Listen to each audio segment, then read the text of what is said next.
이화영이 이재명 지사에게 보고했다는 진술을 하니까 변호사를 교체해버렸어요. 그 자백 직후에 설주한 변호사가 빠지고 자백이 번복됐습니다. 그 이유를 물어보니까 민주당 김현지 님으로부터 전화로 질책을 많이 받았다. 설주환 변호사가 법사위 국정감사에서 아주 핫한 인물로 딱 떠올랐는데 제가 바로 전화를 해봤죠. 주하나 어디야? 전화를 했더니 나 하와이야.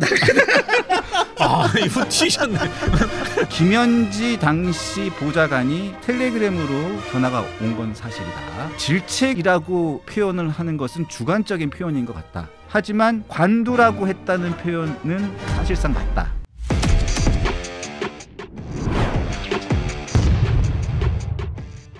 이재명 정부의 첫 국정감사가 이제 사흘째가 되고 어제가 이틀째였는데, 자, 좀 가장 뭐 눈물 나는 장면, 황당한 장면 뭐 쭉쭉 있었죠. 근데 가장 안타까웠던 장면은 그 삼권 분립, 사법부의 수장이었던 조희대 대법원장에 대한 조리돌림. 진짜 그렇죠. 인격 말살의 장면들을 저는 국회에서 이런 장면들이 이렇게 생중계되는 장면들은 저는 보면서 정말 치욕감을 느꼈습니다. 그렇죠. 사실 뭐 여러 언론에서 사설로도 언급하는 것을 봤습니다만은 뭐랄까요, 개인적인 느낌이라면 헌정이 무너지는 느낌, 헌법 질서가 무너지고 있는 뭐 그런 현장을 목도했다고 봐야 되겠죠. 그래서 좀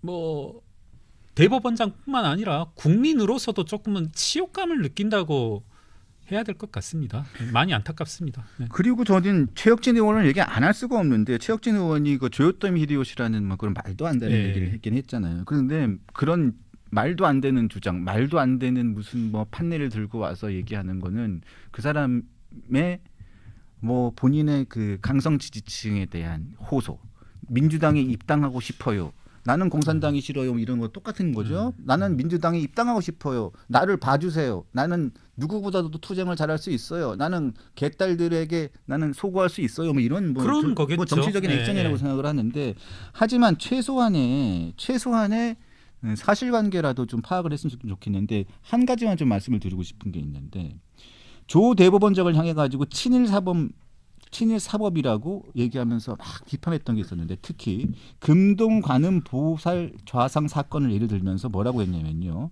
절도범이 일본 사찰에서 훔쳐서 국내로 밀반입한 불상의 소유권 관련해 가지고 이게 일본에 있다는 판결을 문제 삼으면서 조 대법원장을 막 비판을 했어요.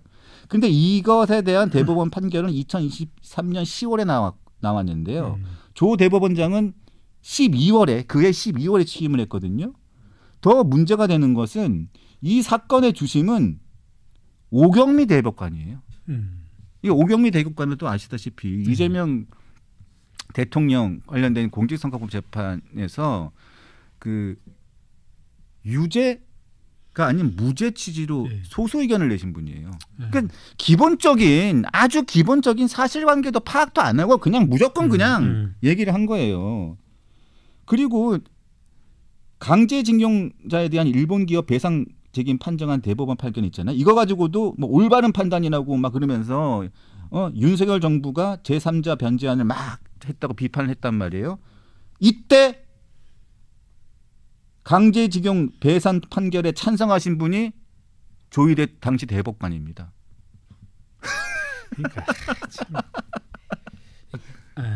그러니까 최혁진 의원의 기준으로 보면 조희대 대법원장은 정말로 반일 감정이 투철한 대법관인 거예요.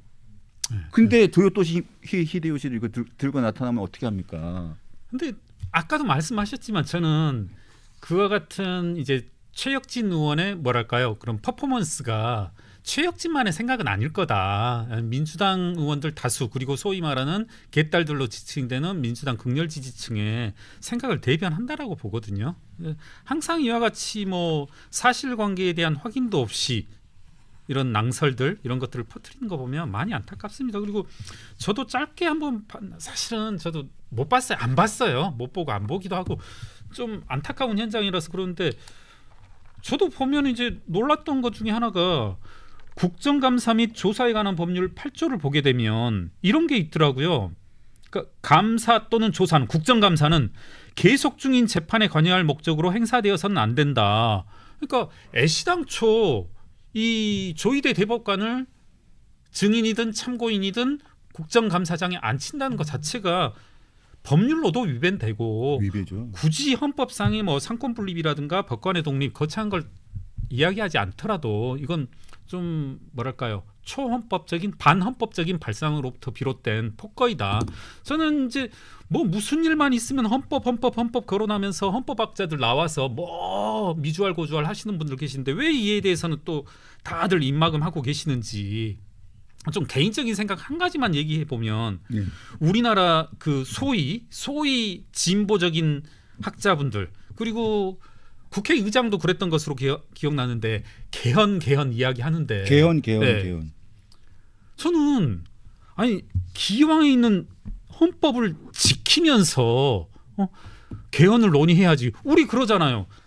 뭐 옷을 바꿔달라, 집을 이사 가자 할 때는 기존의 집이 뭐 예를 들어서 좁다든가 교통이 불편하다든가 그렇게 해야지. 기존에 있는 법 상권 분립도 지키지 못하면서 개헌을 하자. 이거 순전히 뭐 자기들 뭐 저는 잘난 체 보이려고 말씀드리자면 저는 이제 참여연대도 있었지만 문재인 정부 초기에 개헌 TF 꾸려가지고 상당히 대대적으로 작업을 했었거든요. 근데 전 항상 뭐 그 회의에도 들어가고 했습니다만 그런 발언도 있어요. 난 뭐 지금 헌법으로 특별히 불편한 것도 느끼는 바도 없고 국민들이 과연 개헌 열망이 있냐 이런 말을 한 적이 있는데 아니 상권 분립도 지키지 못하면서 그다음에 경향신문이었죠. 모 인사 뭐 실명 거론하지 않겠습니다마는 상권 분립을 지금 거론할 때이냐 이런 식의 반헌법적인 그리고 위헌적인 발언들이 횡행하는 상황 하에서 좀 기왕에 있는 헌법이나 잘 지켜라. 좀 많이 안타깝습니다 저는.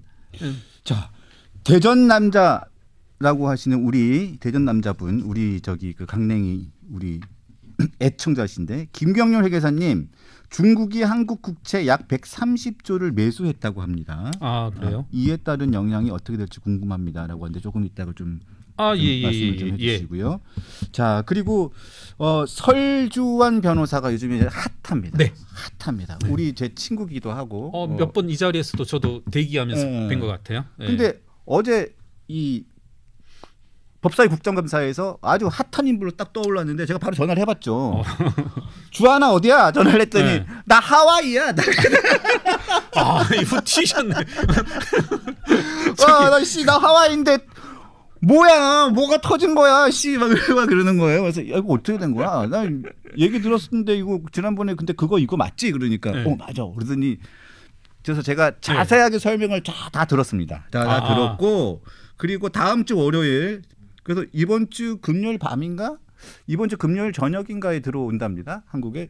왜냐면 휴가를 못 갔대요. 휴가를 못 가가지고 이번에 휴가를 좀 갔는데 그래서 이번 주 금요일 저녁인가 밤에 들어온다고 합니다. 그래서 다음 주 원래 저희가 화요일 날 출연인데 화요일 출연대로 하고 월요일 날 그냥 바로 그냥 첫 출연을 제 방송 이 강펀치에 바로 나오기로 했습니다. 그리고 일단 내용을 제가 쭉 들었으니까 자세한 내용을 쭉 들었으니까 회계사님과 이야기를 나누면서 바로바로 풀어드리겠습니다. 잘 지키셔야 돼요. 설주환 변호사님. 하와이 하시니까 저 정말 한 분이 좀 심각하게 지난 대선 그러니까 지지난 4년 전 대선 때 한 분이 좀 대선 직전에 저한테 저기 하와이에 좀 사둔 별장이 있다. 언제고 쓰시고 싶으면 써라. 자, 최강태강님께서 핫가이 설주환 변호사라고 하시면서 또 슈퍼챗스 보내주셨습니다. 자, 어제 그러고 보니까 어제 제 친구들이 다 사고를 이리저리 쳤네요. 자, 그러면 어제 상황을 법사위에 있었던 상황을 실제 화면으로 한번 보시고 난 다음에 바로 얘기를 이어가겠습니다. PD님들 보여주십시오. 이화영이 이재명 지사에게 보고했다는 진술을 하니까 변호사를 교체해버렸어요. 그 자백 직후에 설주환 변호사가 빠지고 김강민 변호사가 들어온 후에 자백이 번복됐습니다. 김강민 변호사를 새로 선임하는 과정에서 당시 민주당 이재명 대표의 최측근이던 김현지가 그 과정을 직접 챙겼다고 합니다. 직접 전화로 연락도 했다는데 그 사실이 있습니까? 제가 뭐 직접 연락을 받은 것은 아니고요. 혈주한 변호사가 갑자기 사임을 했습니다. 저희가 조사를 하고 있는데 갑자기 약속된 그 조사에 출석을 하지 않았습니다. 그래서 그 이유를 물어보니까 그 민주당의 그 김현지 님으로부터 전화로 질책을 많이 받았다. 그렇게 얘기를 해서 더 이상 나올 수 없다고 했고, 이 사건은 그 당시에 이재명 당시 대표와의 공범관계가 문제되는 사건이에요. 공범관계에 최측근이 변호사를 자르려고 했다 그러면 그 자체가 증거인멸이고 위증교사고 그렇게 되는 거 아닙니까? 저 김현지 증인으로 나와야 되고요. 자, 저 내용인데 박상용 검사가 네. 진술을 한 거죠. 근데 저 제보를 받고 주진우 의원이 질문을 한 거고 박상용 검사가 얘기를 한 거예요. 그래서 저 내용이 있고 난 다음에 바로 제가 전화를 해봤죠. 예, 전화를 해봤어요. 자, 여러 가지 뭐 언론에서는 쭉 얘기를 나왔는데 일단은 대동소이합니다. 근데 구체적인 워딩은 이렇습니다. 김현지 당시 보좌관이 텔레그램으로 전화가 온 건 사실이다. 그리고 이전에도 전화가 수차례 왔었다. 네. 그리고 사실상 그 재판과 관련해서 보고를 했었다. 네, 네. 보고를 했었다. 그리고 질책을이라고 표현을 하는 것은 주관적인 표현인 것 같다. 주관적인 표현인 것 같다. 질책을 했다, 질책을 하지 않았다라는 것은 네. 설주한 변호사 입장에서는 주관적인 표현이라서 그 표현은 정확하게 맞다, 아니다라고 표현하기는 어렵다. 네, 네, 네. 하지만 관두라고 했다는 표현은 사실상 맞다. 그리고 서상윤 변호사라고 있었는데 정확하게 김현지 씨가 자기한테 얘기한 것은 뭐였냐면 서상윤 변호사라는 사람이 말하기를 설주원 변호사 당신이 이화영 그 부지사에게 이재명 지사가 지사에게 불리한 방향으로 진술을 하도록 요구하고 있다는데 사실이냐? 김현지가 그렇게 물어봤다. 그래서 나는 그렇게 한 적이 없다. 이화영 씨가 자진해서 그렇게 진술을 하고 있고 여러 가지 상황에 대해서 본인이 그렇게 진술을 하고 있다. 그렇게 얘기를 했더니 김현지 당시 보좌관이 말하기를 아니 서상윤 변호사가 말하는데 이 설주원 변호사가 이화영을 회유해서 이재명 지사에게 보고를 했다 뭐 이런 식으로 회유를 한다고 불리한 방향으로 진술을 하는 것을 그냥 방치하고 있고 유도하고 있다. 계속 그런 쪽으로 한다. 그래서 이렇게 한다는데 그 사실이냐? 그래서 난 그런 적이 없다. 그런 식으로 한다면 나는 그런 식으로 나는 한 적이 없다. 라고 하니까 그러면 어느 쪽 누가 말이 사실인지는 모르겠다면 그런 식으로 한다면 이화영의 변호인을 안 하는 게 좋지 않겠느냐라고 해서 굉장히 본인은 기분이 나빴고 이건 내가 뭐 돈을 받고 하는 일도 아니고 본인은 그때 민주당의 법률자문위원회의 위원이었기 때문에 그냥 돈을 받고 하는 일도 아니고 그냥 민주당 소속이었기 때문에 그 일을 도와주는 것뿐이었는데 이런 식으로 오해를 받고 본인이 마치 무슨 뭐 누구의 사주를 받아서 뭘 잘못하는 것처럼 이렇게 돼서 굉장히 자존심도 상하고 기분이 나빠서 그럼 나는 안 하겠다. 그럼 내가 안 하면 될 거 아니냐. 그래서 자기는 안 하겠다고 박상용 검사한테 얘기를 했고 그래서 안 하겠다고 얘기를 했다. 안 하겠다고 얘기를 했고 그 김현지한테도 내가 안 하겠다고 얘기를 했는데 그 다음에 계속 이화영 쪽에서 계속 연락이 오더라는 거예요. 왜 안 오냐? 안 오냐? 나는 설주환 변호사라고 일을 하겠다. 변호를 해달라. 그래가지고 싫다. 왜냐면 서상윤이라는 사람 변호사, 그 다음에 변호사가 또 한 사람이 있는데 그 사람이 계속 나를 음해하고 내가 뭘 당신을 회유하는 것처럼 얘기를 하고 있는데 그 사람들을 정리를 해라라고 했더니 이화영이 알겠다. 그러고 난 다음에 이화영이 다시 또 다른 사람부터 연락이 와서 나의 변호를 계속 유지해 달라. 그렇게 해가지고 어떻게 할까 고민을 하고 있는데 그러면서 이화영의 부인이 당신 정신 차려 막 이러면서 난리가 난 거죠 재판에서. 잘 알고 있습니다. 네, 그러면서 김광민 변호사를 바꾸면서 이재명 당시 의원 쪽에서 김광민 변호사로 싹 교체를 하면서 진술이 번복이 되는 과정이 됐다. 이 내용입니다. 네. 이게 저도 사실 이화영 씨 재판 관련해서는 조금 유심히 봤던 사건이거든요. 그래서 뭐 이 자리에서 길게 말씀드리는 것은 조금 뭐 시간상의 제약도 있고 하지만 저는 인상 깊었던 부분이 그거. 이화영의 변호인 측이 주로 일관되게 주장했던 게 뭐냐면 이화영이 죄인이면 이재명도 죄인이다. 이 발언이 항상 그 강하게 주장하는 내용이거든요. 사실 지금 정진상 씨의 지금 입장도 그렇습니다. 내가 대장동 관련해서 죄가 있다라면 이재명도 있다.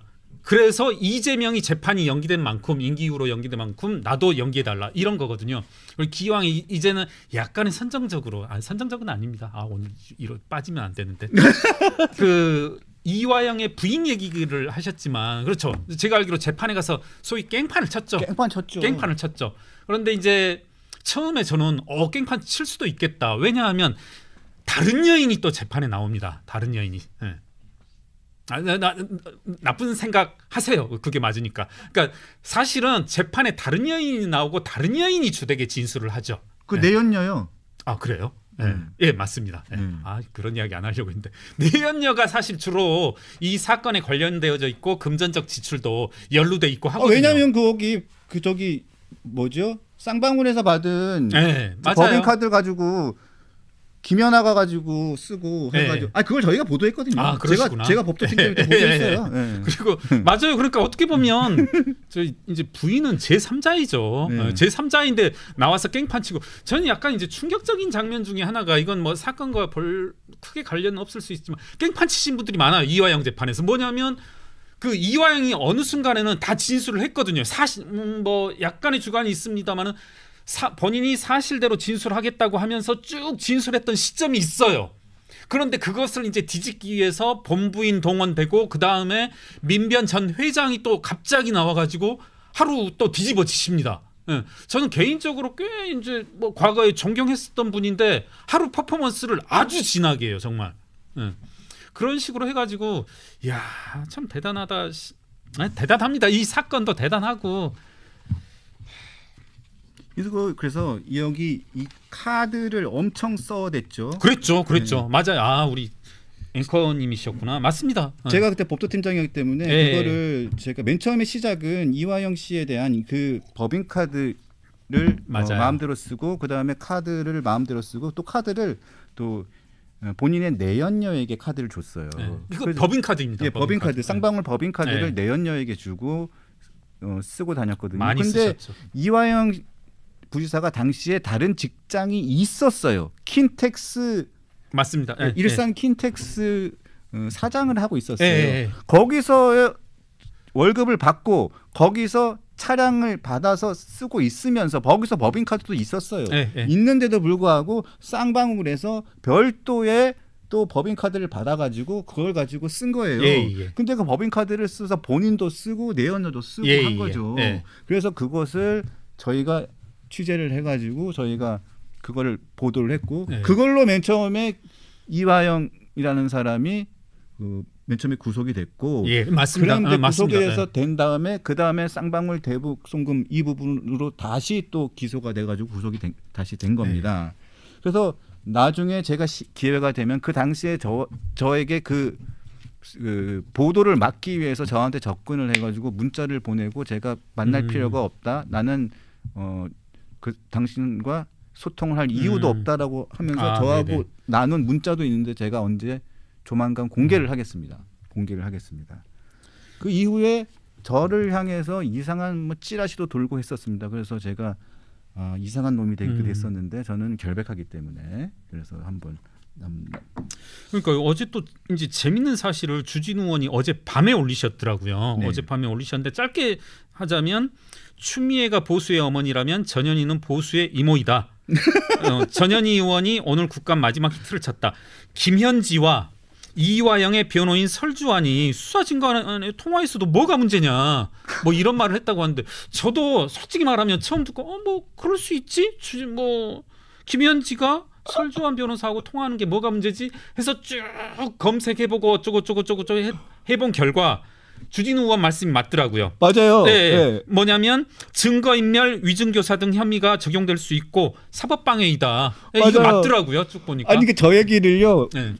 회계사님 저 얘기를 전현희 의원님 보수의 이모 정도 되죠. 네. 보수의 이모 정도 되는데 전현희 의원님만 한 게 아니고 보수의 동생, 보수의 뭐 한 작은 형 정도 되는 김용민도 어제 김용민 간사도 저 얘기를 했어요. 네. 왜냐하면 주진우 의원이 질의를 하는데 갑자기 끼어들어가지고 김용민 간사가 저 얘기를 했고 그리고 보수의 조요토미 히데요시, 예?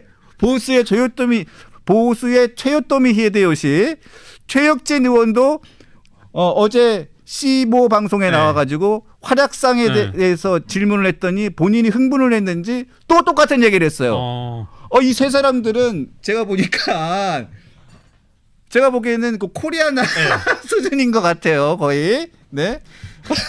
아니 저는 뭐 전현희 의원이다 또 최혁진 의원 이분들은 이제 변호사 법조인이 아니잖아요. 전현희 의원은 변호사예요. 치과 의사겸 변호사예요. 와 그럼 저는 김용민 의원만 그동안 좋아했었는데 전현희 의원도 좋아할 수밖에 없다. 변호사 티를 내지를 않는다. 그렇죠. 치과 의사겸 변호사예요. 아니 치과 의사 협회에서 인증한 국회의원이라고 본인이 자랑했어요. 아니 근데 전현희 의원님 보면은 본인이 변호사인 티를 내지를 않잖아요.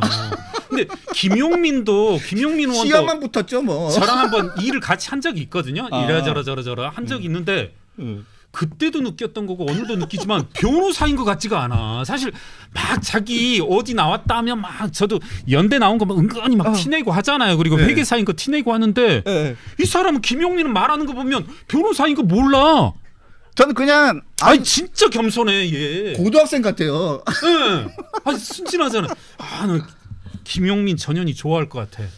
그리고 보면 김용민 의원은 보면 좀 순수해서 좋고요. 네. 그리고 보면 로망이 있는 것 같아. 본인이 하지 못한 일에 대한 로망이 있는 것 같아. 그래서 이게 학생 운동권을 오매불망 그리는 중학교 2학년 학생 같아요. 네. 네, 전교조를 그리는 중학교 2학년 갓 들어간 학생. 그러니까 저는 막 김용민 의원 막 말하는 거 보고 경력들 볼 때마다 깜짝깜짝 놀라는 게 김용민 의원이 그리고 그 뭐랄까요 재벌 기업의 인하우스 변호사, 사내 변호사를 했더라고요. 했어요. 그리고 이제 되게 경제적인 사안에 잘 알 텐데 티를 안 내네.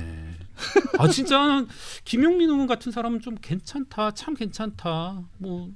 전 진짜 좀 사람이 매력적이더라고요.